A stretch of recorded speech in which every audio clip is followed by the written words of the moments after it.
L'agence de presse chinoise Xinhua estime cependant que l'évaluation du gouvernement chinois par Moody's est incomplète. L'agence de presse soulignait que Moody's a sous-estimé la stabilité financière du gouvernement chinois. Xinhua a aussi mentionné que les agences de notation internationale occidentales, comme Moody's, ont longtemps été accusées de partialité et que leur jugement ne reflète pas toujours les conditions réelles. Regardons maintenant une analyse sur l'économie chinoise. La Chine demeure le pilote de l'économie mondiale malgré le ralentissement intérieur. C'est l'opinion de nombreux universitaires étrangers que nous avons interrogés. La Chine est devenue le moteur de l'économie mondiale depuis qu'elle a entrepris ses réformes et son ouverture en 1978.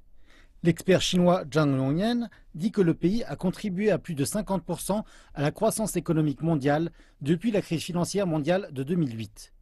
Il ajoute que la Chine continuera à alimenter l'économie mondiale. La Chine est la principale nation commerciale du monde et cette position ne changera pas dans le futur proche. C'est très important pour tirer l'économie mondiale. Une autre grande contribution chinoise au monde est sa nouvelle initiative de la route de la soie. Elle va explorer de nouveaux marchés et accroître le développement d'autres pays, à travers la coopération technologique et industrielle. Par ailleurs, l'internationalisation du renminbi et son inclusion dans le système de droits de tirage spéciaux contribuent au secteur financier mondial. Des experts économiques turcs ont aussi salué les réformes du côté de l'offre, sur lesquelles la Chine va se concentrer cette année. La chose la plus importante qui sera discutée lors des réunions politiques annuelles de la Chine sera la manière d'améliorer la qualité des produits. Si la qualité s'améliore, le marché mondial accueillera davantage les produits fabriqués en Chine et l'économie chinoise se fondera davantage dans l'économie mondiale.